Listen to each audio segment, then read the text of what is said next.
Hey, well, it's good afternoon, my time. So, good afternoon to everybody. Pardon me. My Ark '07. Good to see you. How are you? So, I randomly just had a couple hours to hang out and stream. Me and the family, we just got back this morning early. We took a trip to Sacramento to California to visit family, but also I had my 20-year high school reunion. So, yeah, 20 years. It was a really good time. My wife and I are still a little bit hungover because we definitely had too much fun at the reunion, but also got to spend a lot of time with both my family and her family. My family lives in and around Sacramento, and her parents came down from Reno on Saturday, and then her sisters and their family came down on Sunday to visit. So it's just a great time. My parents were just absolutely thrilled to have so much time with my son and getting my boy together with the niece and nephew. So it was a really good time, and it was really good to see a whole bunch of people at the reunion that I haven't seen in a long time. But anyway, I was like, oh, well, I've got a couple hours. My wife is napping because she's still nursing the hangover. My son's napping. I'm going to get lore equals gameplay taken care of because it's going to be a busy week for me until this weekend. But I don't know about you guys, been like hyped to see all the stuff come out of the PTU patch and everything that's going on, and that post from Benoit Beausejour, I think is how you say his name. I've heard it pronounced on like ISE and stuff before in SCL, so I think I got it right. But yeah, just a absolute gold mine of information. So I think Nazareth and I are going to do the next Pathfinders on next Monday, but I have to check with my wife. Where it'll either be Saturday, maybe I might be able to convince him to do Saturday because I'm going to be on captain's table. At least that's the plan with Paul Astropub on Saturday. So I might just segue straight over from captain's table into the Pathfinders podcast. But we'll see how it all plays out. I'll make some plans and I'll post the I'll post the all the details in my Discord, but also on my Twitter X, whatever you want to call it. Yeah, Benoit is a really good guy. I've really enjoyed when he has been on. Oh, are you talking about Benoit? Or sorry, I'm looking. The stream is over here on my screen on the right, and so I'm looking at that where the chat is. um, if you're talking about Benoit, I think that he's the chief technical officer, and I want to say he was like the CEO or the COO. I forget which for Turbulent they got before they merged with CIG, but super knowledgeable. And every time he has spoken on like SCL or something else, he does a really good job of communicating. Especially things that are pretty technical, but he does a really good job of communicating things down to a backer level, which is why that post was so good. And then the comments he made down below were just really informative. So Naz and I will be going through that when we do Pathfinders next, and then of course we're supposed to have the roadmap update this Wednesday is going to be talking about like the 321 stuff and who knows what else. So we'll be getting some good information this week and sharing that with you guys on Pathfinders. But today, as you can see behind me, I am joined by our esteemed professors here at the University of Per Se in the Retor system. Doing a little bit of role playing. But lore equals gameplay, if you haven't watched before, is where I go through. Usually I do it just for the Galactapedia updates, unless there's other big lore dumps. Like there's a lore makers community questions that I need to go through because that was a pretty good post. But I won't have time to do it today. But I go through the Galactapedia update, and I go through and read the articles. And for the articles that are related to like locations in on the star map. You know, we visit the star systems on the star map, and we look at them. You know, how big they are, what they're connected to. You know, via different jump points. You know, where the planets are and what's going on those planets, just to sort of stay informed, stay abreast of the information. Regarding Star Citizen's lore, and break down, how that information they're giving us is going to, going to, can or could impact and inform the gameplay for those star systems. And yeah, it's going to be a long time before we get a lot of them, but it could be sooner than we think. We just don't know. It just depends on how well these tools play out.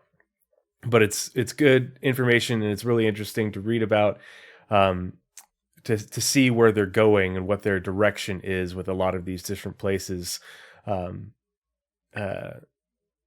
Because when we get the Galactapedia updates and they put out these new articles, they do make minor changes. And they generally keep the theme from when they've put out the original comm links for the different star systems, but there are things that get changed, things that get added. So it's always good to bring that in perspective and keep up to date on it. And then there's always little random bits about key figures and ships and technology. So it's always a good read. So, and the reason I have these guys behind me is because I had this art commissioned to sort of role play it like I'm a university student at one of the universities in the Retor system, and I'm at the library and I'm going through like the most recent update, additions to the Ark, which is a massive station in the Tayak system, which is like the Library of Alexandria sort of thing, equivalent for Star Citizen, the Star Citizen universe. And if you haven't checked them out, there's Paul Astropub does a series called Lore Citizen, and the sort of pioneers for that podcast, that show, were Paul over here on my right, Jail on the left, who is one of the big alien language people within the Star Citizen community, and then Old Man Hurston himself, Algrid. So I had this commission to sort of, honor what they've done for the community in regards to the lore, and sort of, role play how I'm like, they're the esteemed professors, when it comes to the Star Citizen lore, and I'm like just a university student because I've read it all. I read it all because I find it really interesting, but I don't have any of the sort of formal background for breaking down this information and putting it into good context in a sort of like social science type perspective, whereas Paul teaches history and social sciences, and so does Algrid. And I forget what Jail's background is, but he's very highly educated and very well spoken. So anyway, let's switch screens, and we'll go ahead and get started with the Galactapedia update. And again, thank you everyone for joining me who's hanging out and watching this afternoon. If you see the things in chat from Moobot, you see that, as always, we're always supporting stackup.org. And you can see from the goal down below me, we just surpassed $1,000 for this year in terms of donations. And so I'm waiting to hear back from them to hear about the loot crate that we sponsored as a community. So I'll be posting that information once we get it. But $1,000 donated sponsors a loot crate, which sends usually a video game system and games, TV, that sort of stuff to a veteran or a service member in their squad in order to play video games and be connected with video game communities to help combat PTSD. So let's get into lore equals gameplay.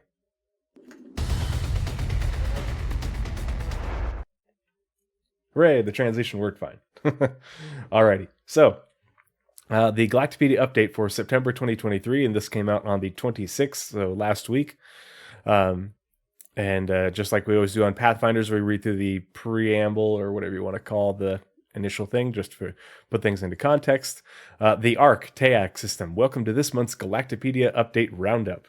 This month we visit the Kaipua and Lauau systems, which are Xi'an.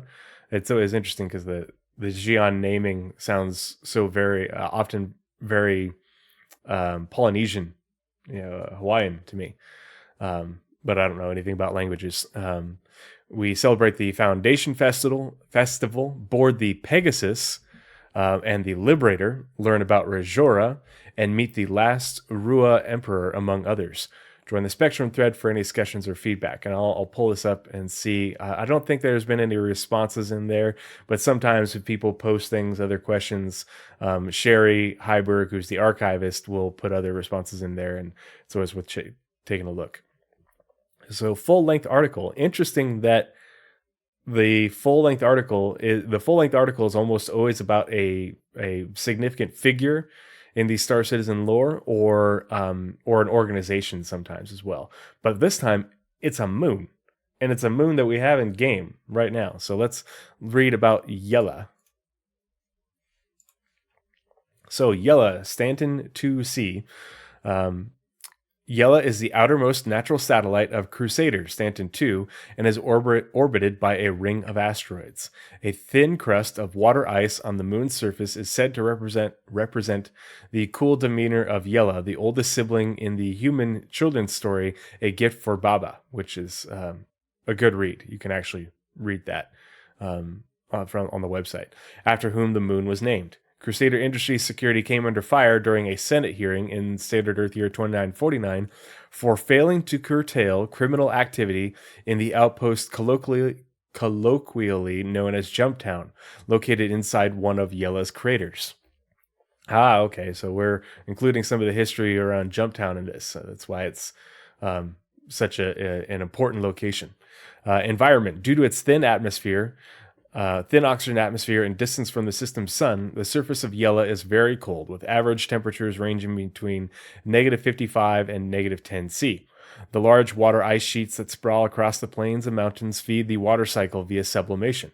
There are no bodies of liquid water on Yela's surface, nor is there any rainfall, but snow showers, fog, and windstorms can arise when the weather conditions are correct. History.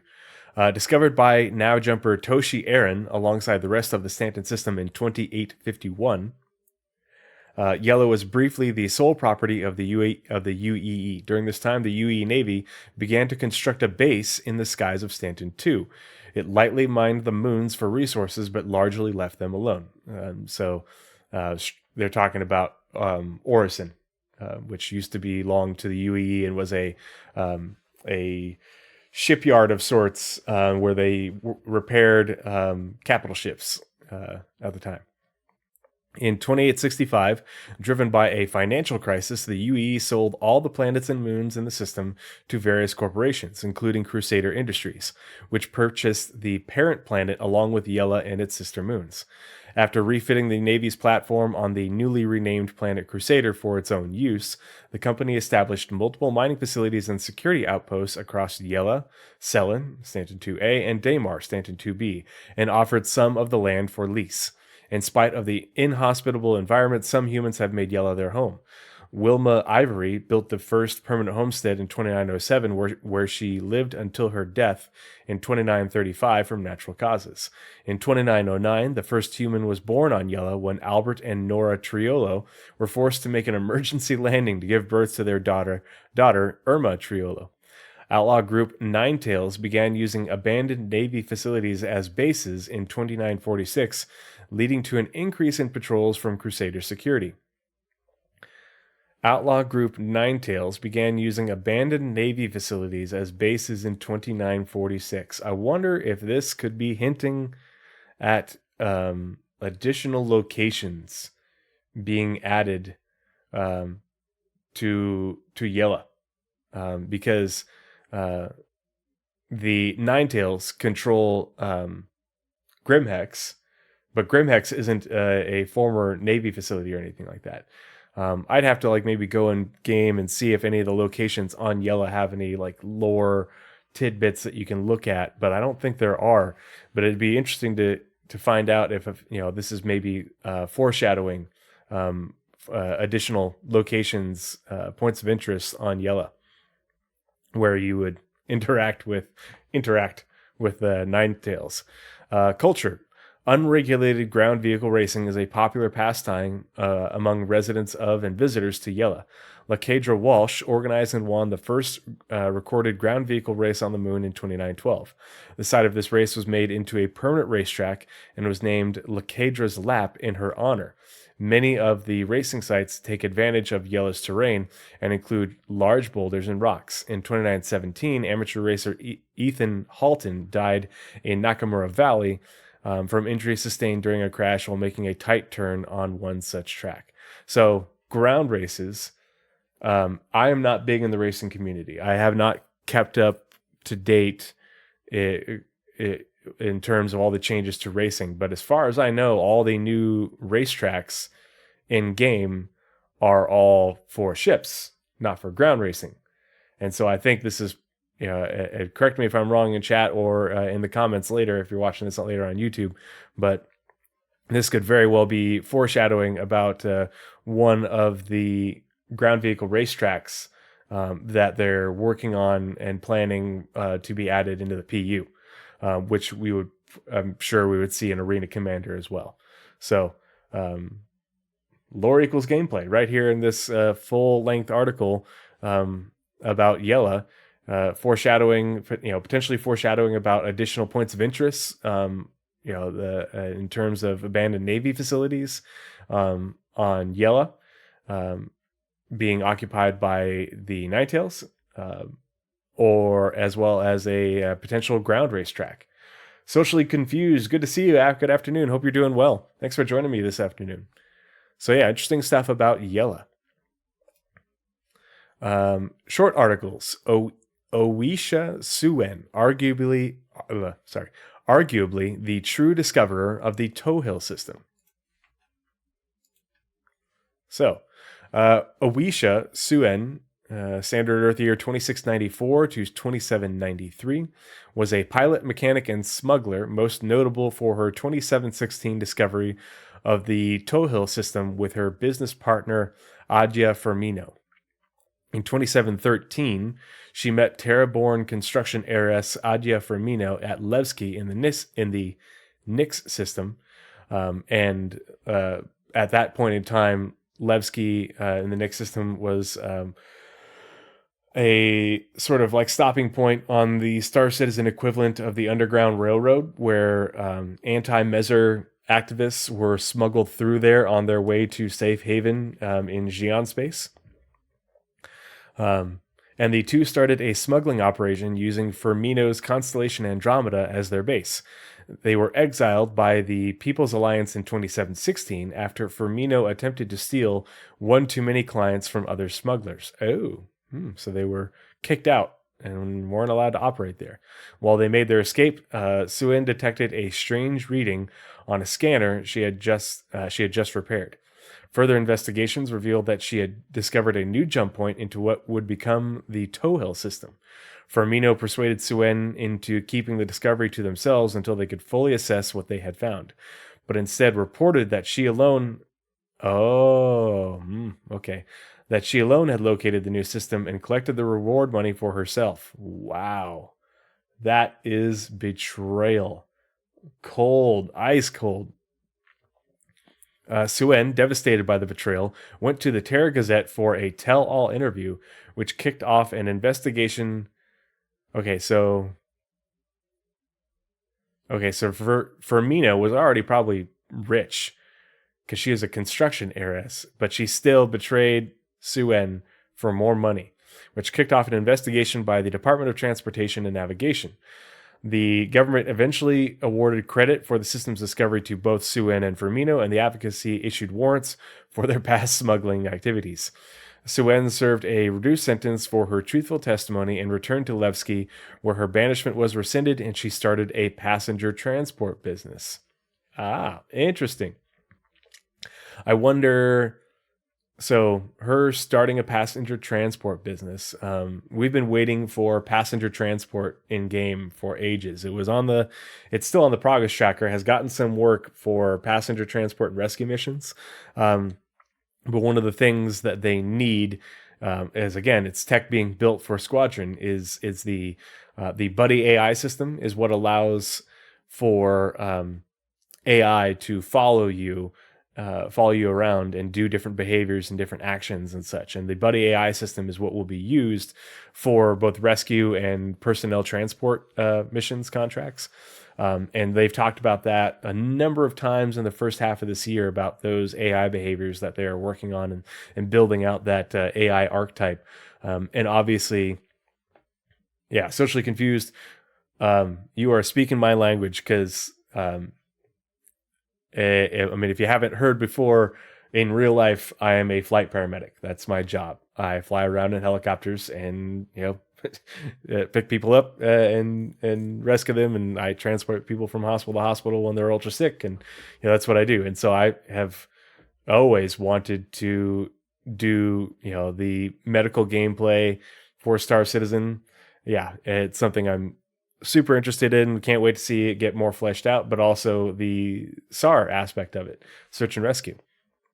But this to me this article will probably get an update, because I'd be willing to bet that Suen's passenger transport business is going to be one of those organizations in game where you can either request transport from them, and they'll transport you, or you could potentially transport people for them, like as a subcontractor. And so we'll probably end up hearing about that organization in the game. So there's the lore equals gameplay aspect of this article about Owisha Suen. But yeah, so good stuff. Let's close that down. Adja Firmino, co-discoverer of the Tohill system, allegedly. So let's read a bit more about Adja.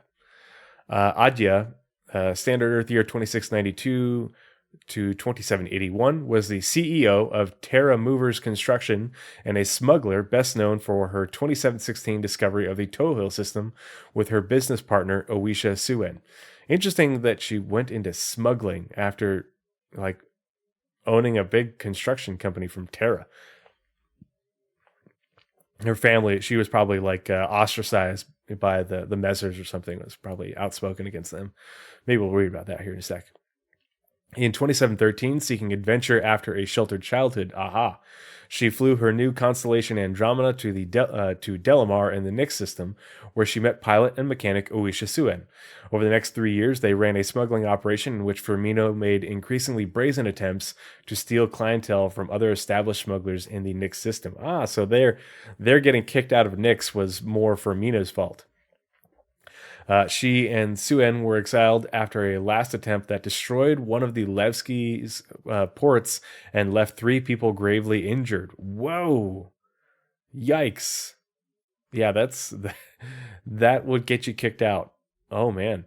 A few days later, Suen picked up the signal of an anomaly that proved to be a jump point to a previously undiscovered planetary system.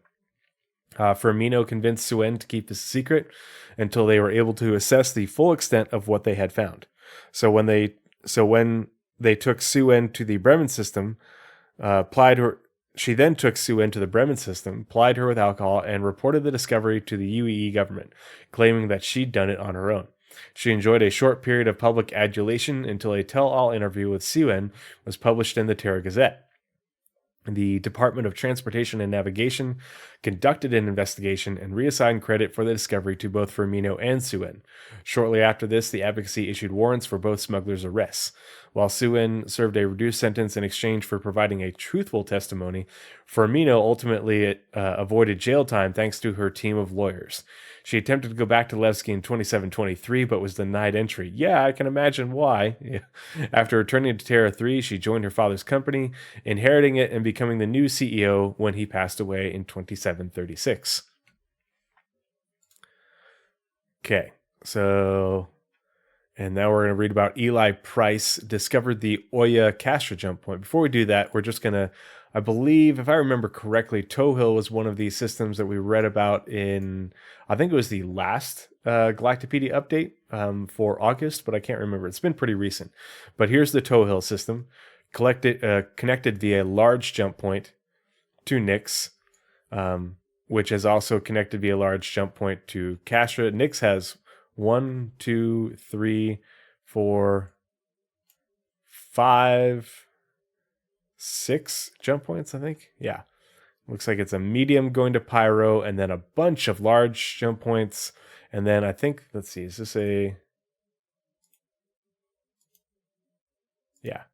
So it's a medium going to Pyro and a medium going to Virgil. Virgil being a pirate-controlled star system. A lot of people have seemed to think that we're eventually going to see the Vandal in Stanton, because there was a clip that was shown ages ago of the Vandal attacking good old Port Olisar and blowing it up. And they've said multiple times that, hey, that was just a thing that they were playing around with. It didn't mean anything, but everybody's like, no, it has to mean something, without even looking at the star map. So here's Stanton way over here, connected by a medium jump point to Pyro, which is connected by a medium jump point to Nyx, which is connected by a medium jump point to Virgil. So for the Vandal to get to Stanton, they'd have to go through the Nyx system and the Pyro system via medium jump points. Well, of all the lore about the raids and attacks and stuff via the Vandal, it's almost exclusively followed large jump points. And my theory is that Caliban has an undiscovered large jump point, and that's how they were able to get a kingship into there in order to take Caliban in 2884. Because Caliban is the only formerly human-held system that the Vandal have invaded and controlled, invaded and taken control of with the use of a kingship that is not connected via a large jump point. First, it was Orion, then Tiber, then Virgil, and then they attacked Vega with a kingship, and that was the first time we've been able to repel them. So we don't know much about any significant raids into other human systems via smaller jump points, but that's my theory, is that you need a large jump point for something like a kingship, or potentially even a Bengal, like the Retribution.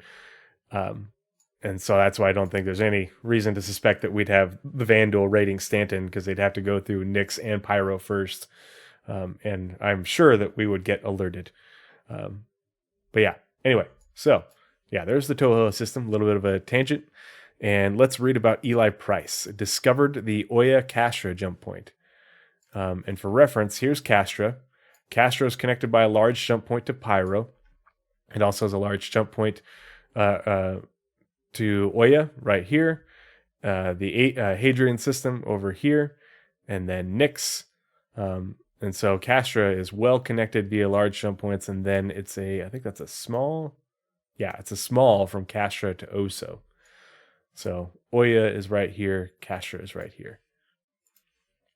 So Eli Price, standard Earth year 2539 to 2642, was a lieutenant in the UE Navy and a lawyer, most notable for being the official discoverer of the Oya Castra jump point in 2566. While tracking down a group of outlaws who had been attacking cargo ships in the Castra system, Price staked out a drop point they had been using for their stolen goods.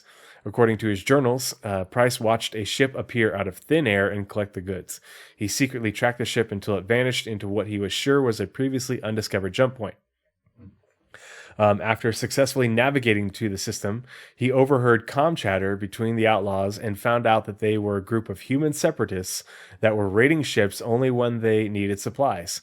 Though conflicted, he reported what he had found to his superiors. The Navy responded by dispatching strike teams to secure the outlaws. When they attempted to flee, the military destroyed their ships. In 2569, Price wrote in his journals that he had been dealing with a constant sense of guilt after his actions directly led to the deaths of so many. He left the military in 2570 and was accepted to law school, and after graduating in 2573, spent the rest of his career as a defense attorney.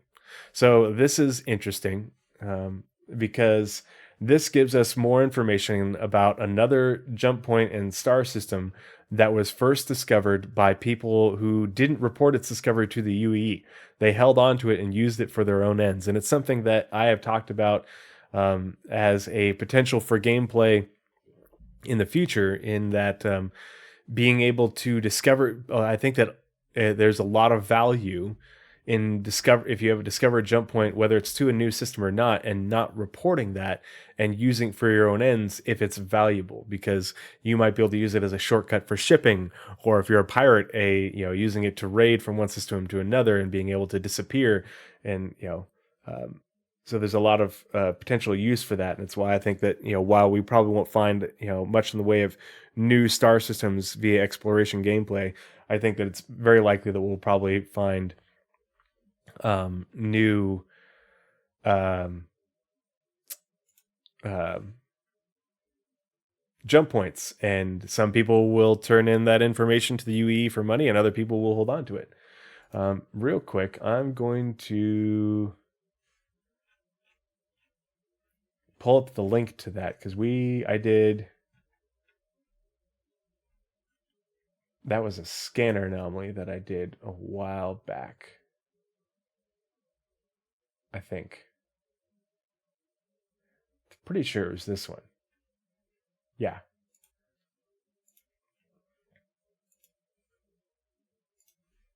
So I'm going to drop that link in the chat. So if you're interested, check out this scanner anomaly that I did. And I believe this is the one where I explain the lore of several systems that were discovered by people who didn't turn that information in to the UEE, but instead used it for their own gain. And some were pirates, some were miners. There's a bunch of different stories, and so this is sort of like added to that, where there were people who were hiding out. Um, uh, if I remember correctly, they talked about these people when they did the Oya system Galactapedia update. But these were people who were hiding from the Mezzers. And so they were just scrounging for supplies and hiding out in the Oya system. And were only attacking people when they needed supplies. But, of course, during this time frame, the Mezzers, were around, and they, they found them, and I'm pretty, yeah. Yeah. Yep, and they found them and destroyed these people who were anti-Mezzer activists, but they were using the Oya system to hide. They weren't they didn't sell the information to the UAE because they were outlaws, but they used it to hide and conduct piracy. So interesting. All right, so let's read about the Liberator light carrier. The Liberator is a pretty cool ship. I own one. I'm very excited for it. I'm hoping we'll see it get into production sooner rather than later, because it would be super valuable in systems like Pyro, which everybody's like, "Oh, Pyro's huge," and it's like, yeah, it's bigger. It is bigger than Stanton. It's not huge. There's a lot of systems that are way bigger than Pyro. If we think about Stanton in the terms of being 5 AU, Stanton is like an extra small system. I use the sort of same size breakdown that CIG uses for hangars, but for star systems. And so Stanton would be like an extra small, and Pyro would be like a small star system. I put like everything that's 10 to 20, I think, into small, and anything that's sub 10 is extra small. And most, like, over 30% of the systems in the game are either small or extra small. There's a lot of much larger systems. So whenever they talk about how they want to keep you in a planetary system for a long while with lots of gameplay and points of interest and things to do, is because they don't want they want the star system in the universe to feel big. They want crossing a star system to feel like an actual journey, and you want to plan, you want to pack up all your things, and it won't be something that you take lightly like we do in Star Citizen right now. Anyway, so the Liberator is a light carrier spacecraft manufactured by Anvil Aerospace, designed with 3 open-air landing pads and an interior bay that can accommodate up to 2 ground vehicles. The Liberator is capable of making long-range jumps to transport short-range ships to locations they would otherwise be unable to reach. Its size 3 quantum drive gives the Liberator the same long-distance capabilities as a military spec carrier. The interior of the ship is outfitted with a spacious cargo hold and sleeping accommodations for a crew of 2. Each Liberator is equipped with a manual laser turret and dual automated defense turrets and 4 missile launchers. I always find it interesting they include missile launchers on the Liberator. Like, yeah, sure, for defense, I guess. It just, you know, it's an interesting addition. Um, it's interesting that this statement comes up in this, because this statement was almost word for word also in the original comlink, but saying its size 3 quantum drive gives the Liberator the same long distance capabilities as a military spec carrier. So the question is, what is it referring to, and what is it saying about size 3 quantum drives versus potentially size 4 capital size quantum drives? Will they have the same range, and one's more speed or something like that? We don't know. There's a lot we still need to learn about how quantum is going to work in the future with larger systems and bigger ships and longer jumps. But if you want to understand more about that and where they're sort of coming from with that, I have the link to the previous Spectrum post that Chris Roberts did prior to this most recent one, where he was replying to Terada's quality of life suggestions post. And I'm going to drop that link in chat. So if you want to learn more about where CIG, what their plans are for quantum drives and how they work and what the sort of lore is behind them and how they're going to balance it out, check out that post. It's a really good post, really informative. So let's close that. Alrighty, so that's the Liberator. And we're going to read about the Pegasus. So the Pegasus has been socially confused. I bet it's mil-spec as a lore reason to let the Navy use the Liberators. Because if you remember going back to the original Liberator comlink, it's a civilian design. It's not a military ship. So whether the military uses Liberators or not, we don't know. But they also might be saying that, and that it has the same size. Maybe it's referring to vehicle carriers, kind of like the Hercules. Maybe it's referring to, something to do with larger quantum drives, or other carriers. We don't know. So the Pegasus has been a interesting sort of point of contention within my community because, let's see, we'll find that. Where is it? Because there are a lot of is that not in that playlist? That's odd.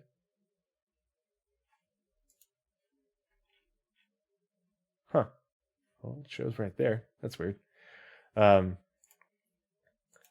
So there was the Squadron 42 leak from it came out last year, and it was reported that it was over a year old when it came out, and it showed 2 previously unknown capital ships in it. And I think one of them is the revamped version of the Pegasus, because the old Pegasus concept, white box that we saw, it was very old and not very in line with RSI's design language. And there's a lot of lore that suggests that the Pegasus and the other RSI capital ships, are all made around the same, are all designed around the same time as the Bengal in very short succession in order to start replacing the aging Aegis ships in order to allow the UAE to distance themselves from Aegis as a military manufacturer.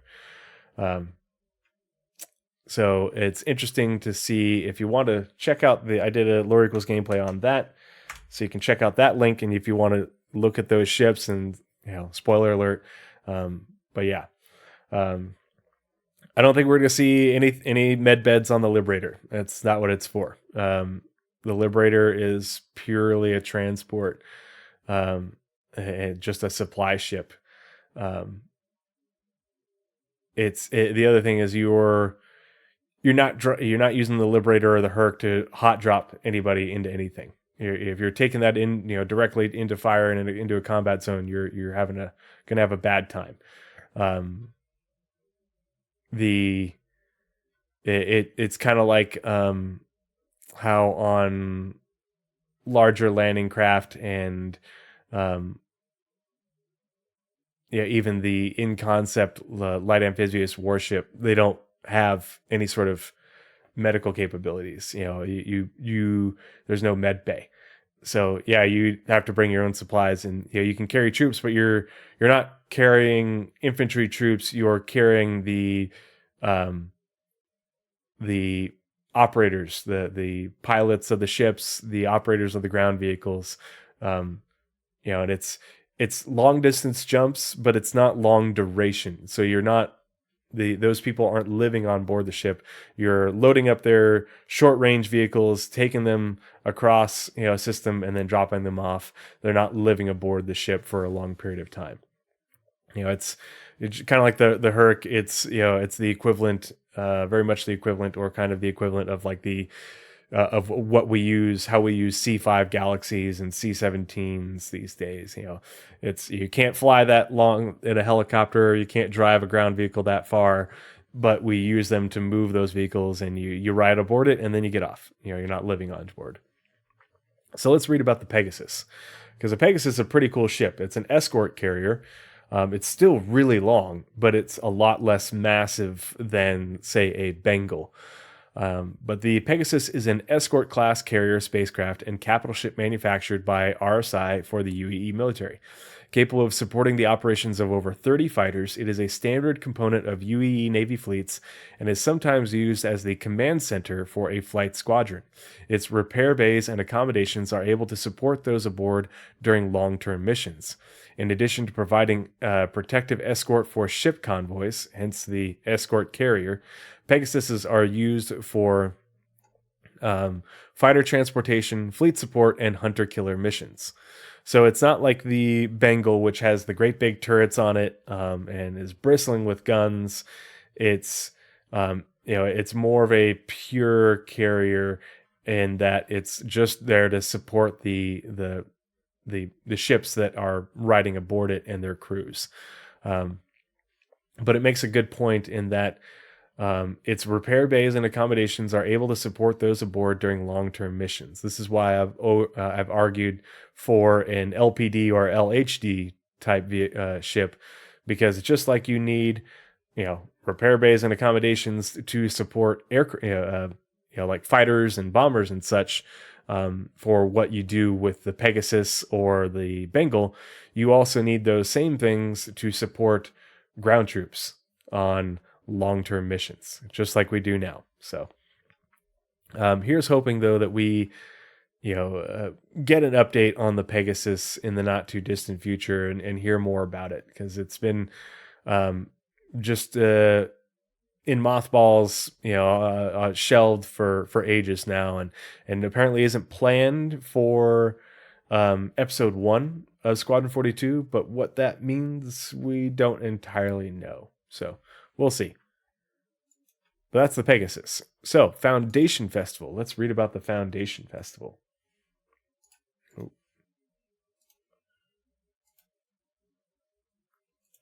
Oh, This Week in Star Citizen just came out.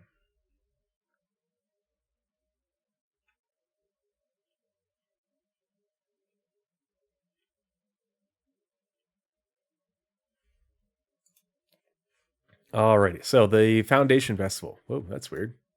Refresh that. There you go. The Foundation Festival is a civic program that takes place annually in the UAE for the duration of the month of July. Proposed in Standard Earth Year 2861 by Imperator Gayatri Diomana, the holiday endeavors to strengthen community participation by encouraging citizens and civilians to volunteer with local and imperial organizations. Independent charitable organizations often reach volunteer capacity during the holiday, so the UE government offers short-term volunteer opportunities such as mentorship programs and cleanup events. Civilians can submit repeated Foundation Festival volunteer work as one of many qualifications to receive citizenship. So, if you're not aware, in the Star Citizen universe, in the UEE, you are not born a citizen. Citizenship is earned. Think Starship Troopers. And it's earned through service to the UEE, but how that service is done is kind of more up to a board. One of the most common ways to earn citizenship is to join the military and serve in the military, but you can also do it through civic service, like holding a civic position, working within your the government for a period of time. Like you could work for a planetary government for a number of years and then petition for citizenship because it's a planet in the UE and you're serving that planet, so you're serving the UE. These are the sort of things where they could say that. But this is a good bit of lore because so the UE government offers short-term volunteer opportunities such as mentorship programs and cleanup events. So mentorship programs in the Foundation Festival, there is the guide rewards, and so I could see doing guide sessions, building your reputation with the UEE, and using that to be able to petition for citizenship if your character is not a citizen in the Star Citizen universe. I don't know if they're going to maintain it so that everyone is a citizen, or if we're going to be able to earn citizenship in game in order to get certain perks. But they also mentioned not only the mentorship, but cleanup events. And so I wonder if maybe in the future we will have salvage related gameplay that you can use in order to gain UE rep in order to petition for citizenship. But yeah, it's interesting. If they had said this before, I wasn't aware of it, but I think this is a really cool way to allow players to do stuff in game to earn reputation, to gain citizenship in order to get certain perks that get you certain benefits within the game relative to the UEE and in UEE systems. Because as a citizen, you can, I think that's what allows you to have land claims and such within the UE, and they've talked about other things in terms of freedom of travel and all that sort of stuff. So we'll see where they end up taking it. But this is a good little tidbit in terms of gameplay. So now we're going to read about the La Uo system, a center of legal criminal activity. Interesting. So if you're not aware, the Xi'an have government, not sponsored, but there are criminal houses within the Xi'an Empire where they are allowed, but criminality outside of those houses isn't allowed and is strictly punished. But these houses are allowed to do criminal behavior. It's interesting. The La Uo system is a planetary system in the Xi'an Empire that consists of a red giant, 3 terrestrial planets, 2 asteroid belts, and a gas giant. Pardon me. In Standard Earth year 2759, a group of Xi'an outlaws discovered a jump point from the Ialuth system into La Uo and made it into their base of operations. Although the Xi'an government learned of the system's existence soon afterwards, they declined to claim it due to its lack of terraformable planets. It became part of the Perry Line in Standard Earth year 2771 when the UE military detected a jump point from the Tohill system to La Uo, forcing the outlaws that lived there to flee as military ships from both sides of the Xi'an Human Cold War flooded in and took their place. In Standard Earth year 2789, Emperor Krei traveled through La Uo on his way to Tohill, to the Tohill system, where he and Senator Akari of the UEE, who was the senator for Terra at the time, negotiated the terms of what would become known as the Akari-Krei Treaty.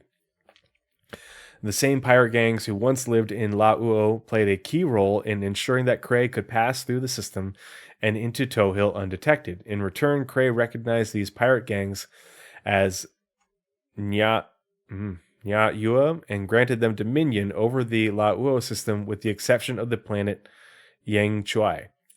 So the Nya Yua are the Xi'an criminal professionals. So they're granted license. They're literally licensed to practice crime, it, or certain forms of crime. But these are, they're similar to human crime syndicates. But yeah, so if you're interested, check out that article about them. So let's find the La'uo system on the Ark Starmap. Let's see. So here's La'uo, which apparently we in humanity called Virtusi. Yeah, that's one way to control the crime rate. Yeah, I guess I'd have to read the article again, but it's an interesting system, and it's hey, I guess it's just the Xi'an, like we know there's going to be crime. We're not going to fight it too much. We're going to allow a certain amount of crime, but anything beyond that, we'll come down hard on. So it encourages the way Paul has explained it, because he has talked about it before, and I'm paraphrasing from the last time I heard him talk about it. Because he talked about it in a Lore Citizen podcast, I think, with Jail and Algrid. But the way I kind of remember it is there we go, Kromtak, the criminals self-police, because they know that if people are doing crime outside of what's allowed, and outside of the organizations that are allowed to do it, then the Empire will come down hard on them. So they sort of keep anything else in check. It kind of makes there's an amount of sense to it. So here's La'uo, which is connected via large jump point to Tohill, and from Tohill you can go to Nyx, and was that a large? Oh no, that's a medium jump point from Tohill to Oya. So Tohill to Oya via medium jump point, and then large to Castra, or Tohill via large jump point to Nyx, and then to Castra. And that's basically how you get your sort of main routes back into the Empire, into the UEE from La'uo and Tohill. So La'uo is a big system. What's that? 98 AU. Remember we were talking earlier about the sort of stratification that I use for the size of star systems? Yeah, this would be, I think this is what I class within the large, I think is where I broke it down, like up to 100 from, I think, 60. And then anything over 100 is extra large, and there's a handful that are well over 100 into several hundred AU. But this is a big star system, and reminder that Stanton is 5 AU, and Pyro is 13. 13. So what's the math on that? 7. This is like 7.5 times bigger than Pyro. Huge. It's huge. And I've been doing some investigation and using the routes tool down here on the star map. I believe that the way that they measure star systems is based off of the radius. So from the star to the outermost body, within the star system. Essentially, what the equivalent would be in Earth, in the solar system, we have what's called the Kuiper belt, and the Kuiper cliff is where you go out to the edge of the Kuiper belt, and it's where stellar bodies over 100 kilometers, the number of them drops off like a cliff, and that's considered the edge of the star system. And in here in real life, the edge of the Kuiper cliff is like right at like 50 or 51 AU, depending on who you ask. And conveniently, that's how big the solar system is. 51 AU. And there are other systems that I have found where I've been able to use the route system to plot a course from the star at the center of the system to the outermost body, and that distance, the radius, it equals up to the published size of the star system. And what makes it even more interesting is that there are some star systems where the known jump points are predominantly or entirely within the inner system. So basically within the sort of green habitable zone, and more interior. And then the the outer system, where there's like gas giants and stuff and planetoids, um, there's often little to no jump points, but that's not true for every system. A lot of systems have their jump points more towards the interior, but some of them have them farther out. So like Stanton's jump points, 2 of the 3 are out past Microtech. The one to Terra is just a little ways out past Microtech. The one to Magnus is even farther out. So we think of Stanton as 5 AU, and I'm pretty sure that 5 AU is measured from the Stanton star to Microtech. But the 2 of the 3 jump points are beyond 5 AU. So if you want to go to Magnus, it's probably closer to 8 to 10 AU from the system center. And that's why these new jump points that are being data mined out of the 3.21 PTU are so important, because if we end up getting the stations and these jump points added to the Stanton system, it could mean more points for the Hull C and other cargo gameplay, hauling missions and such, with longer jumps. And so potentially, longer jumps, more gameplay related to that. So every little bit counts. So let's get into the La Uo star system. Again, 98 AU.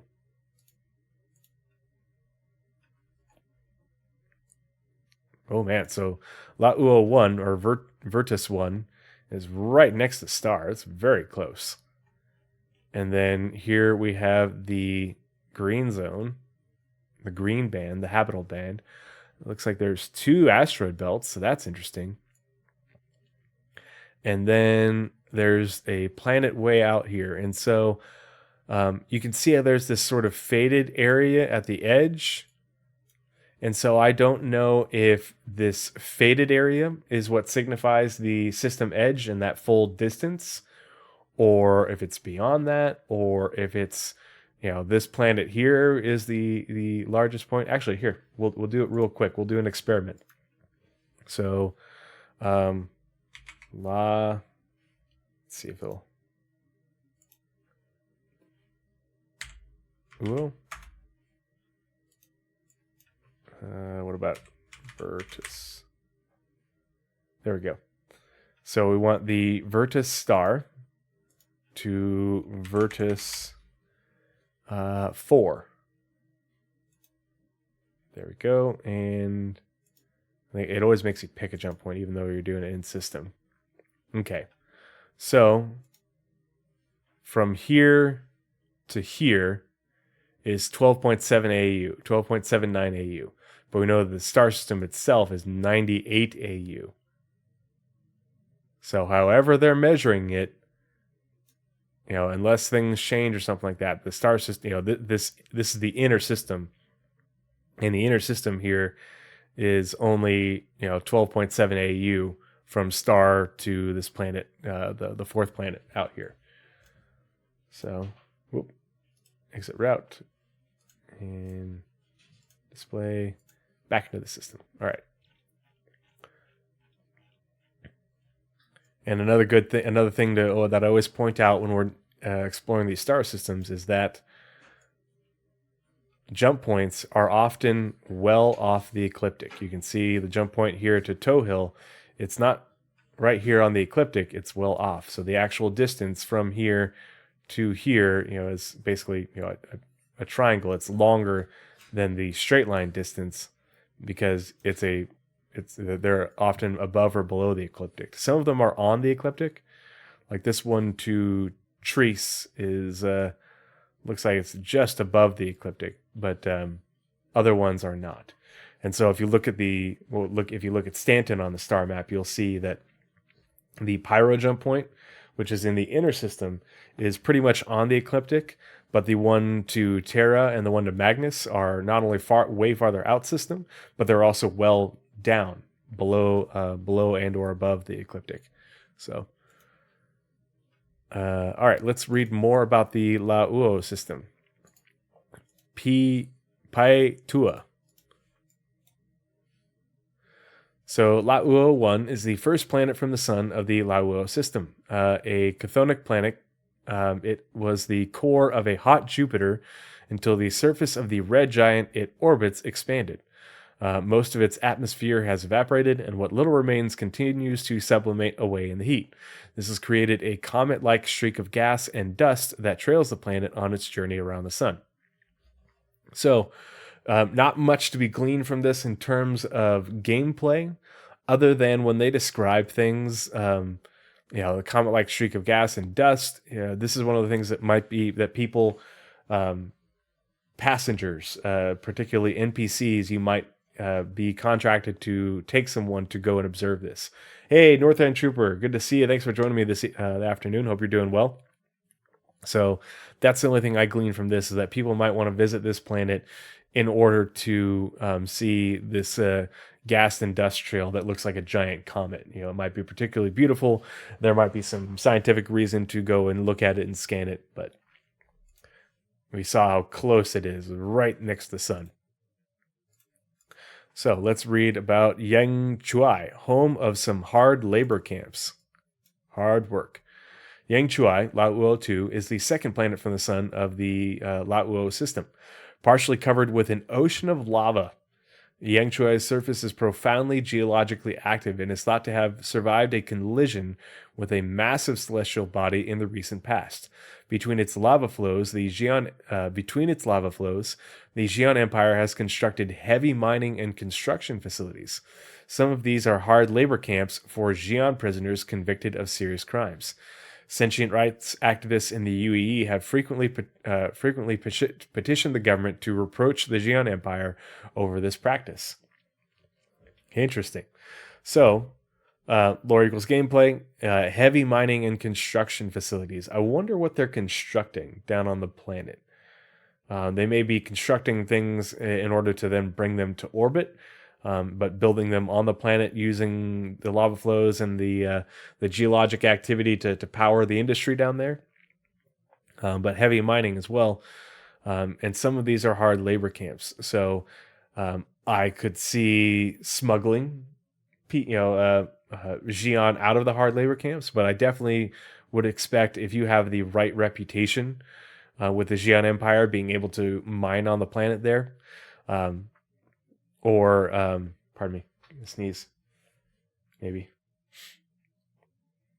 Nope, dang it. Thought I had it. Maybe it'll come back.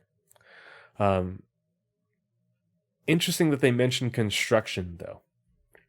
I wonder if you have enough reputation. Northern Trooper asks, were there any lore attached to the Vandal and Bear helmets? Not that I'm aware of. If there is, I'm not aware of it. Because it is now October, what's the name of the event? Day of the Vara. Day of the Vara is in October. It's the Star Citizen equivalent of Halloween. And so it's an event in game. We'll probably get some interesting lore posts, and keep an eye out on the Astropub. Actually, it'd be the Astro Historian, because he usually does a Untold Tales video. Halloween is definitely the best holiday. I love Thanksgiving. I love Thanksgiving dinner. I can't help it. But the Untold Tales videos are always really interesting to me. And the July and August Galactapedia updates had some really good articles about people going, explorers going missing, and mysterious lights in the atmosphere of a gas giant. That are good material for Untold Tales. And I'm so hoping to hear Paul's take on those lore pieces. But yeah, I could see definitely some mining going on here.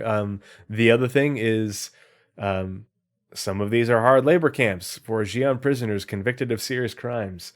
If you commit a crime in Xi'an territory, I bet you will get sent here to do the time and do the labor to pay the time.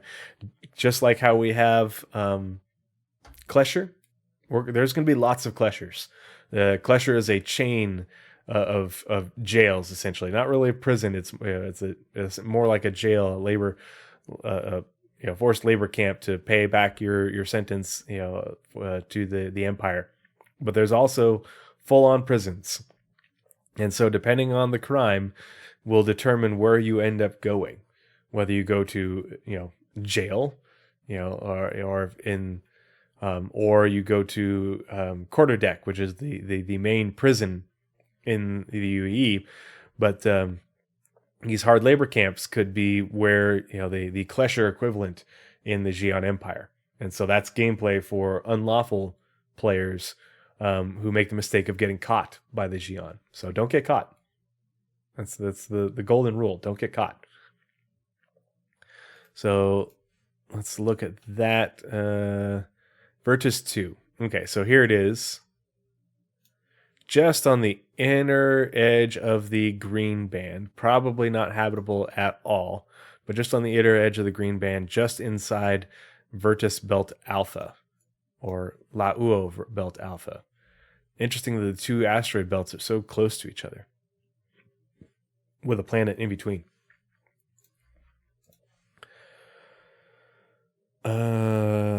Let's see. Oh, here we go. Oh, look at that name. This is how the Xi'an say asteroid belt.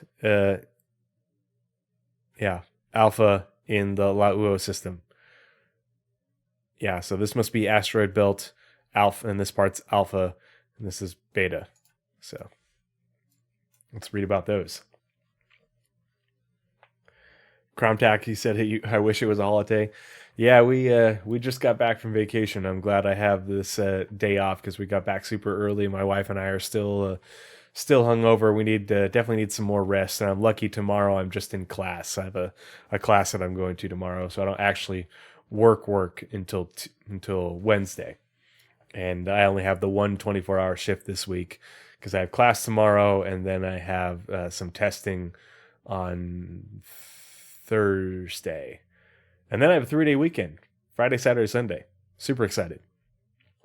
So Lauo Belt Alpha is an asteroid belt in the Lauo system in space between Lauo 2 and Lauo 3. A large planetesimal abundant in metals and minerals once orbited Lauo's star during the time the system was first forming. However, it failed to gather enough material to coalesce into a planet and eventually broke apart to form this asteroid belt. Okay, so this is pretty clear cut that this is going to be a abundant place to go, a good place to go mining in the Xi'an system. But just to remind everybody, this is your mining in the future isn't going to be so freeform. You're either going to have a claim in order to be able to go mine a certain area, or you're going to have permission, and you'll be mining under contract for whoever owns the claim. So the same thing will happen in the Xi'an Empire. You're going to have the right reputation with the right Xi'an house in order to mine a certain area, or you're going to have enough reputation in order to buy a claim. But that's what will be playing out here in this asteroid belt because it's so metal and mineral rich. This is going to be a good place to go mining in the Xi'an Empire. Space mining, space-based. So this inner belt right here, Belt Alpha. So good stuff. Good to hear that there's going to be some good mining in there. And then QM, not actually a hot Jupiter. Loading.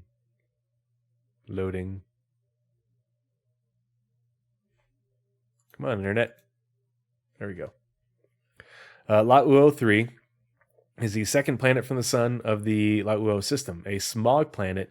It is enveloped in layers of carbon dioxide, nitrogen, and sulfur dioxide. In the distant past, its surface was too dangerous to land a ship on due to the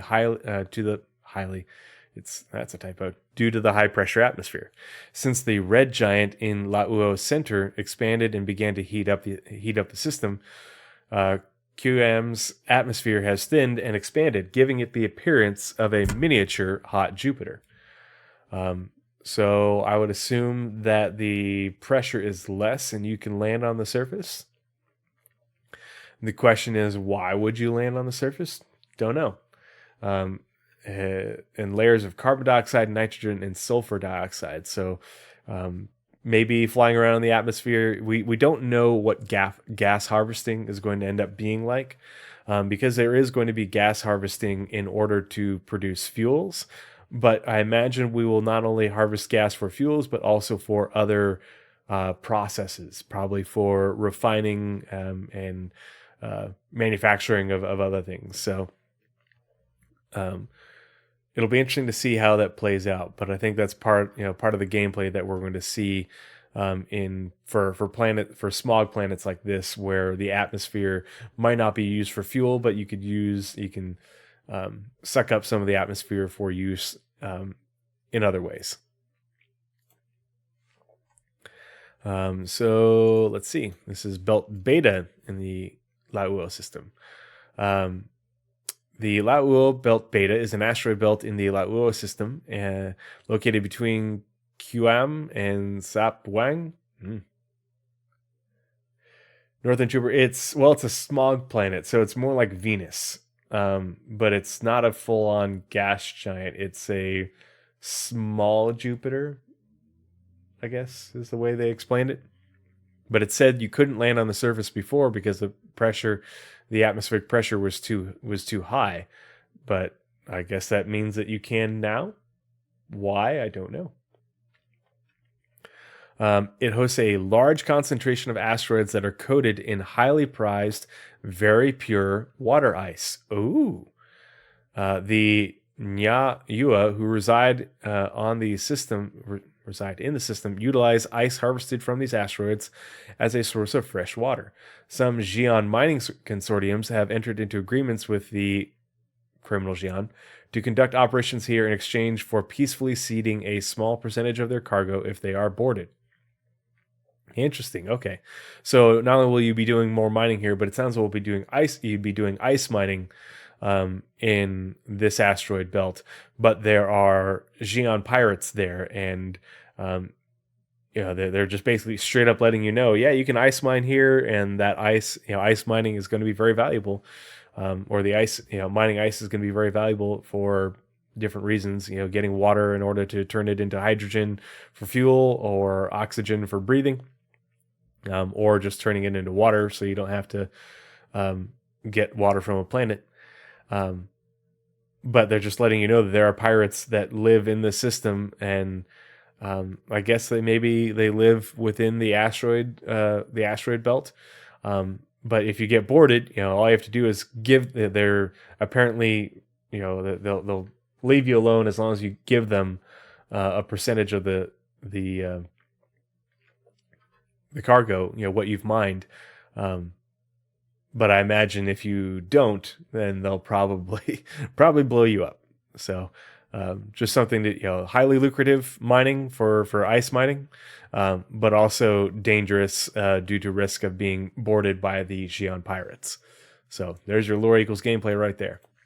So here's that belt beta, which has a lot of asteroids, and these asteroids have a lot of very pure water ice on them. So let's read about the brightest object in the system, which is Sa Puang. Lauo 4. It's the fourth planet from the sun of the Lauo system, a gas giant with an orange, white, and brown belted atmosphere. It is the brightest natural object in the Lauo system. Violent storms rage along the borders of its latitudinal bands, which move in conflicting circulating patterns. The wind in the upper atmosphere is very turbulent, with jet streams that commonly move at over 100 meters per second. So, yeah, that's fast. Wonder if we'll find a derelict ship that resembles the Kant. Yeah, remember the Kant. But I'm glad that we're going to be ice mining in Star Citizen. I think that's cool because it adds a element of realism, because that's something that would be very valuable in within the Star Citizen universe, any sci-fi universe.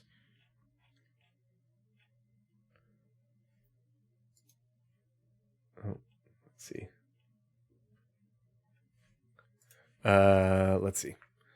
So, yeah, this gas giant that doesn't tell you what gases are in its atmosphere. So, But it just strongly suggests that um, the due to the wind in the atmosphere and how turbulent its atmosphere is, it would be very dangerous to harvest the gas for fuels or any other purpose there, apparently.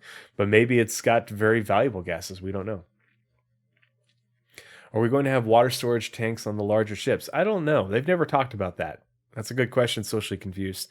Um, don't know if we're going to have to actually like top off the water in our ships or something. Who knows? Yeah, that's a pretty significant level of detail, especially because we can, on ship now, we have water purification facilities where we just recycle a lot of the water, or we can, on Navy ships they have desalination facilities, but I know that there are other ships that will, we have the ability to purify water and reuse it, wastewater, So here's that gas giant way out here, but we know that this gas giant is only less than 13 AU out from the star. So we don't know how far out the actual outer system is or where that is. We just know that if you go out here and you right click on the system, it says it's 98 AU. So and people think that the Starmap hasn't been updated in years, and it has. It has received many, many, many updates over the years. The problem is those updates are not documented. But I have been able to document some of the changes, and other people have done it over the years. So there are lots of various changes, from the size of star systems to the location and size of jump points, the location of planets, the size of planets changing, different star types, all sorts of stuff. So that's the first system for the September Galactapedia update. Let's look at the second one, which is Kaipua, the center of Litova.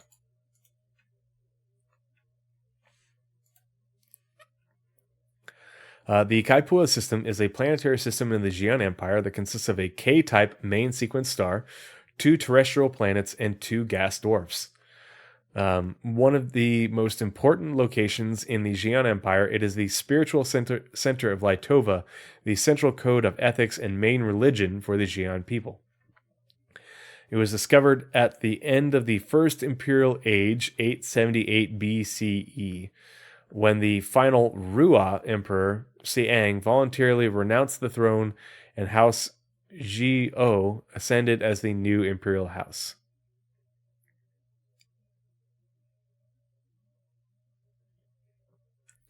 When the second planet from the system sun was found to have a planetary rotation period as long as 100 modern Xi'an years, it was declared significant to Litova, named Ripe Uang, and terraformed into a planet-wide garden. All right, so let's find the Kaipua system.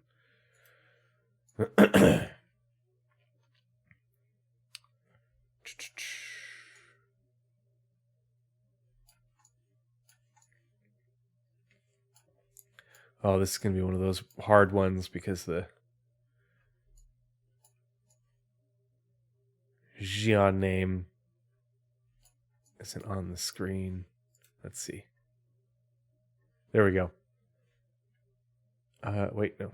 Jump point to Horus and Ryla. So if we find Horus, there's Horus, there's Ryla. Okay, so Kafia.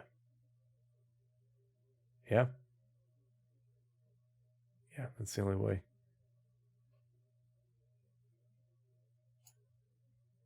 Okay. Oh, wait, let's back out first and see how big it is. Okay, so the Kafia system, 12 AU. So not terribly big. It's 1 AU smaller than Pyro. Still a good deal bigger than Stanton. But obviously we know that there's lots of much bigger star systems. So we read about the Kaipua. Okay. So the oh man, look at that name. That planet. However you say that. Oh geez. Come on, internet. What is with the internet today? Good grief. Maybe it's just the CIG website. There we go. Kaipua 1 is the first planet from the sun of the Kaipua system. Composed mainly of carbon, it is a terrestrial planet with black, brown, and red-hued atmosphere. The temperatures and pressure in the planet's interior may have caused the formation of abundant diamonds beneath the surface. However, the Xi'an government prohibits mining, so this hypothesis remains unproven. Boy, are they just teasing us. They are teasing us straight up, saying that here there be diamonds, but it's illegal to mine there. Well, what if you mined illegally? Then you could get the diamonds. So I think this is the gameplay that they're pointing at, is scanning the planet, going down to the surface, and doing subsurface scans to find diamond formations and mine those to be able to sell them. But that would be risky because you're in the spiritual center of the Xi'an Empire, and I'm sure there's plenty of Xi'an cops there. So potentially lucrative, but also very, very dangerous. So here's the star. Here's Kafia 1, just on the inside of the green belt, or green band. Ripe Uang, however you say that, a planet-wide temple. Kaipua 2 is the second planet from the sun of the Kaipua system. One day on Ripe Uang is equal in length to 100 modern Xi'an years, a coincidence with enough significance for it to have been turned into the spiritual center of Litova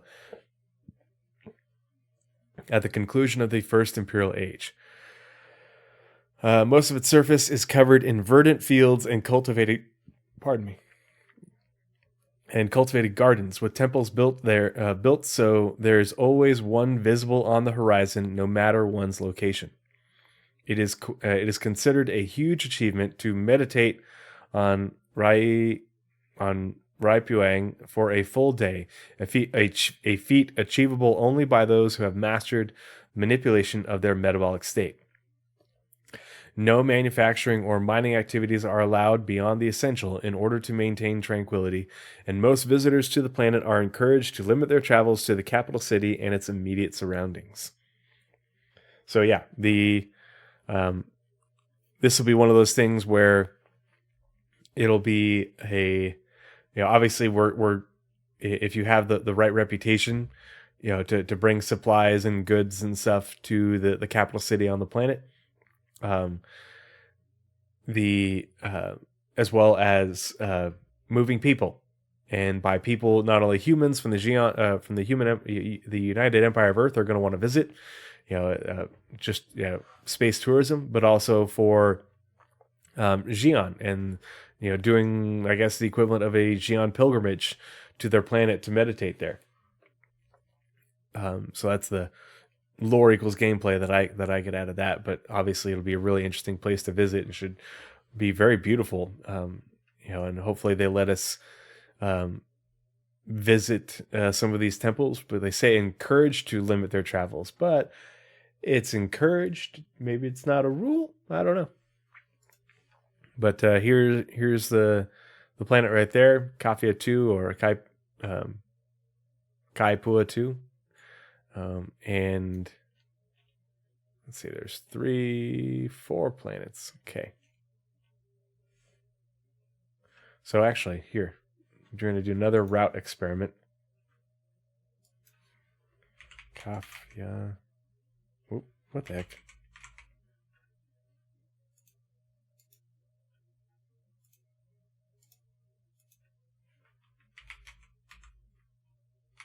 Oh, I'm misspelling it.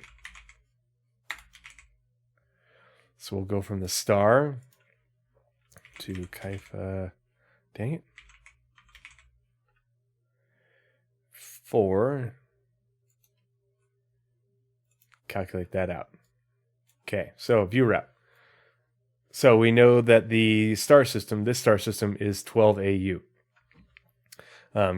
Because when we right-clicked on it before we went into the star system, and we can see that the distance from the star to the furthest planet out is 12 AU. So that matches up. So this is the distance of the furthest stellar body out there, whereas on the other system that we looked at, the furthest planet out was not the extreme limit of the star system. There was more to it far beyond there. What's out there, we don't know. Why is it so big? We don't know. They're going to make reasons, but we don't know what those are. So back to display. And so another good example, you can see that here are the jump points. You've got the Horus jump point and the Rayleigh jump point are both basically within the green band. One is just above the ecliptic, and one is well below the ecliptic, but they're not very far away. This is just probably only, if this is 12 AU, this is probably only a handful of AU. Very short jump from when you get in system to being able to get to the planets in the inner system, particularly around the green zone. All right, so planet White Temple, a gas dwarf with a water ocean. Interesting. Kaipua 3 is the third planet from the sun of the Kaipua system, a gas dwarf. It has a thick but low-density hydrogen and helium atmosphere that surrounds a rocky core. There is an ocean of liquid water under the clouds, leading researchers to speculate that the planet could possibly be terraformed. Interesting. Terraforming a gas dwarf.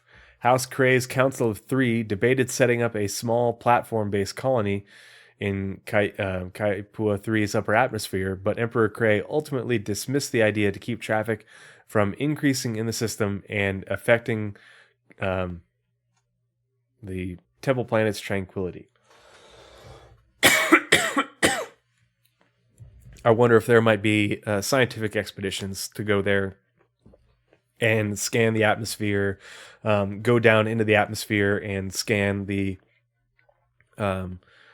planet's oceans and the core to learn more about the possibility of terraforming it. That might be something that you could do.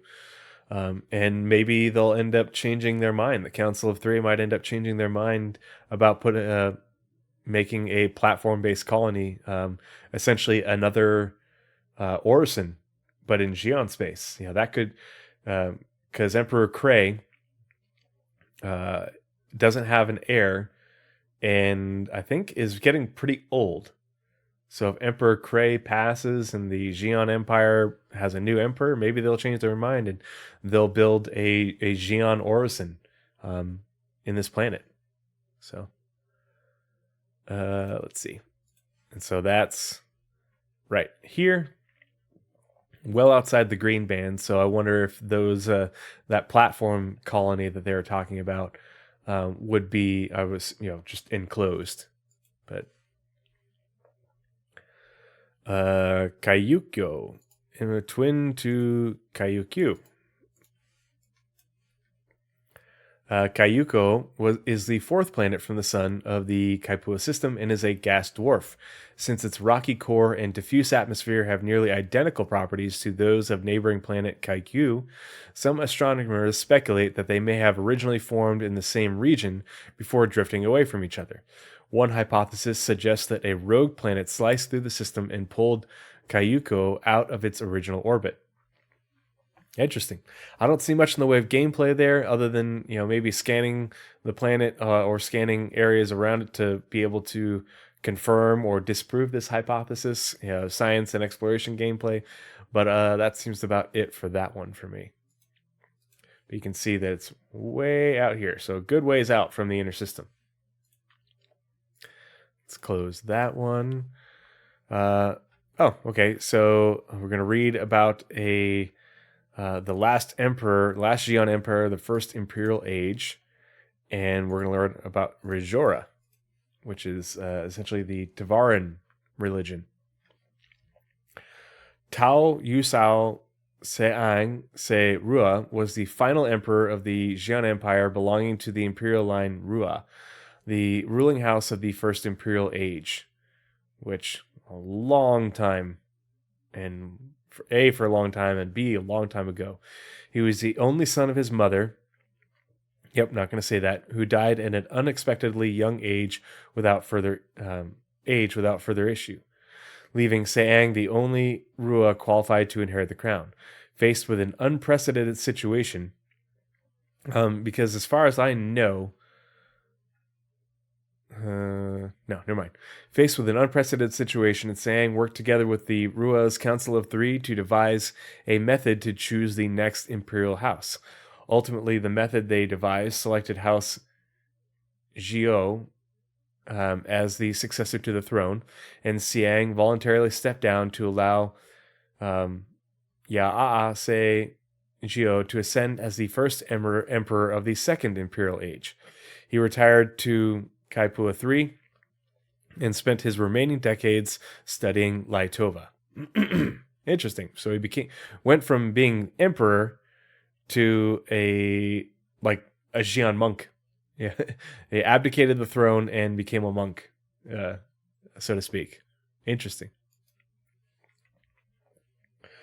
Rajora is a set of guidelines and principles concerning the behavior and lifestyle of the new Netflix show and lifestyle of the Tavaran people.